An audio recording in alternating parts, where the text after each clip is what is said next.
Good evening, everybody. Welcome to my channel at Bama Pigskin 205. I'm your host, Charlie P.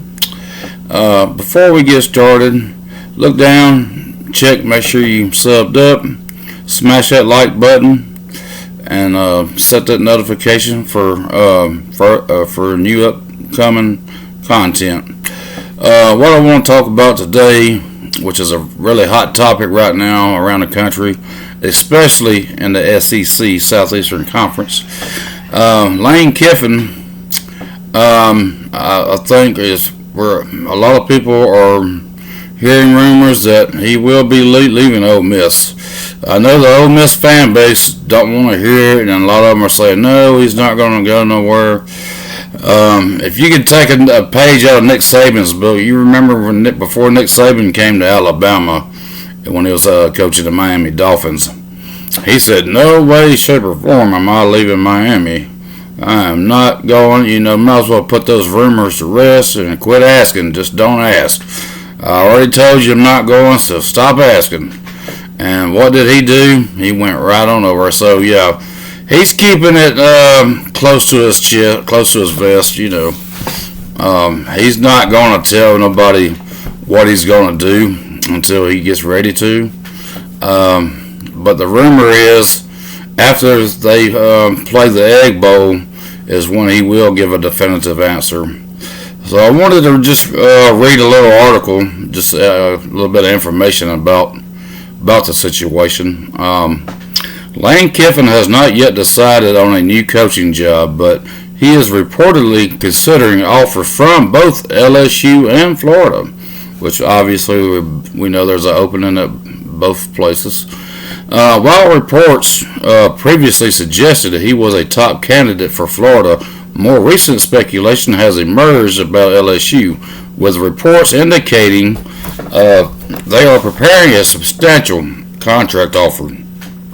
His decision is expected soon, with an announcement potentially happening after the final regular season game on November 28th, which is the Egg Bowl. LSU emerging as a strong contender. Reports suggest LSU is prepared to offer a significant financial package, potentially over $13 million annually. Now, if that's the case, obviously it's speculation at this point, but if that is the case, if he were to go to LSU and they were to pay Lane Kiffin over $13 million annually, that would make him the top paid coach in college football. Right now, I'm pretty sure it's Kirby Smart, and I think he makes around $11 million a year. Plus, it's not going to include all the incentives and bonuses, for winning championships, like the SEC championship.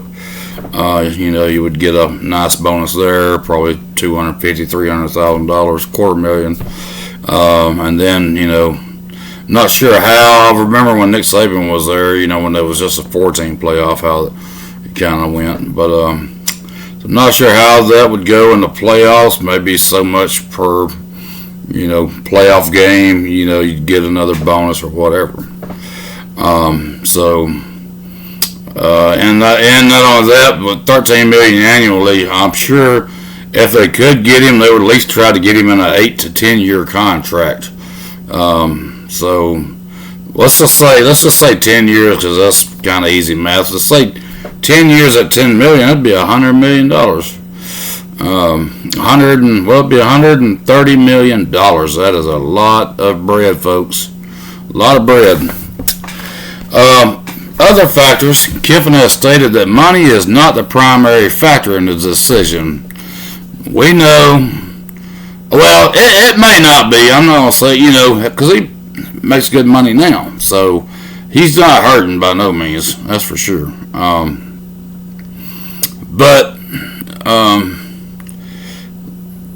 Yeah, money's probably not going to be the factor, but here's the $1 million question.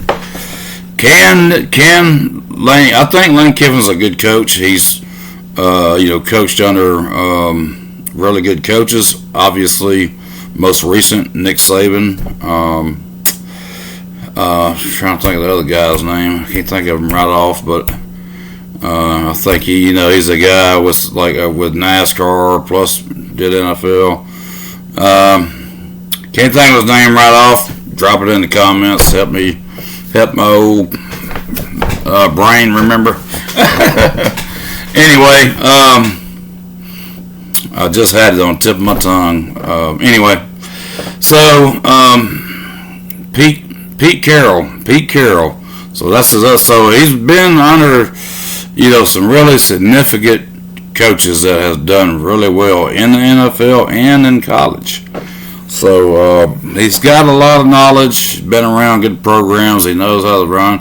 He's done exceptional at Ole Miss, but the other thing is there a ceiling at Ole Miss?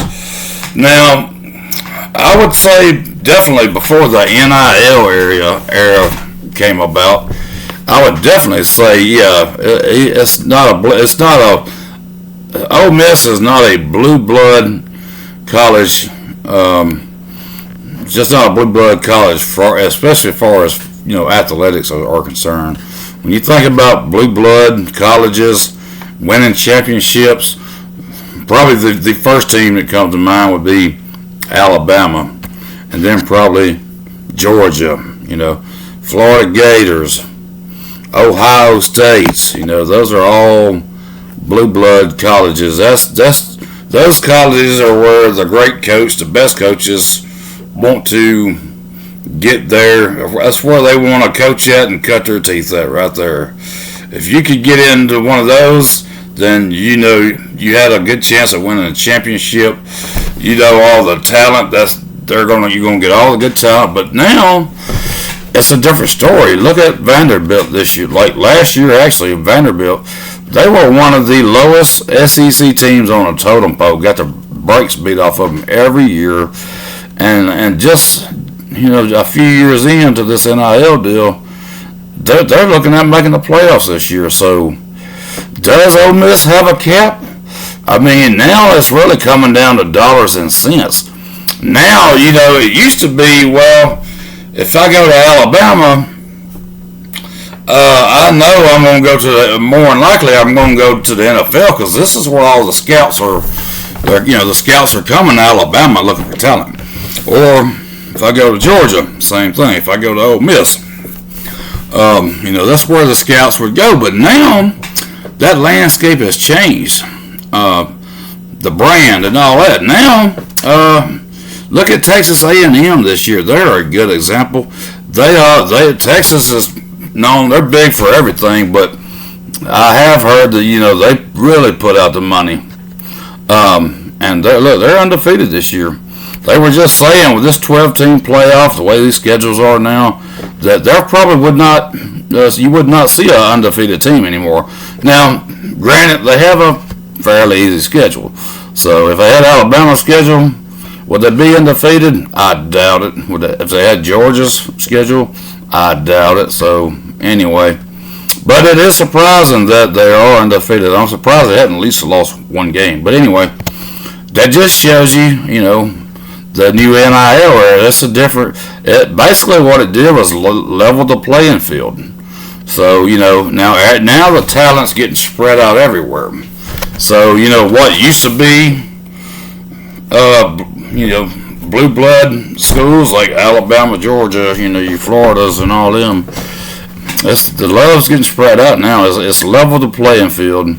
Now you could be at Ole Miss, or you may be able to be at Vanderbilt and actually maybe win a national title. So that's the $1 million question. Is there a ceiling at Ole Miss for Lane Kiffin?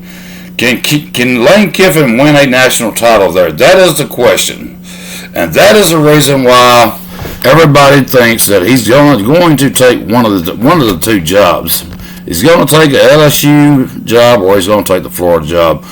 Number one, he's going to get paid more money. Number two, their athletics program is just better. And number three, we know that if a good coach goes to any of those schools to coach, they definitely can win national titles. They have a history of winning national titles. Urban Meyer, he was at Florida. He won 2 natties before Nick Saban came to Alabama. Obviously, Ohio State's won natties. Alabama has. Georgia. I've never seen Ole Miss win a natty. Have you? Okay, so I think he's going to leave. That's what it's looking like right now. But it's just a matter of which school is he going to go to. Way it's looking at LSU right now, they don't even want to pay out Brian Kelly's salary, so that's something you have to look at. Do you want to have to deal with that if for some reason, things don't go the way they need to? Are you going to be able to get your money when, the time comes? Who knows? Is that going to be a factor for Lane Kiffin? I don't think he'd have that problem. Do you guys? I mean, I don't know. Brian Kelly bit off more than he could chew. So anyway, decision timeline and announcement regarding Kiffin's future is expected on or after November 29th. So mark that on your calendar. And we will see what happens. If you think Lane Kiffin is leaving, put a L down in the chat. If you think Lane Kiffin's going to stay, put an S down in the chat. But that's about all I have for this segment.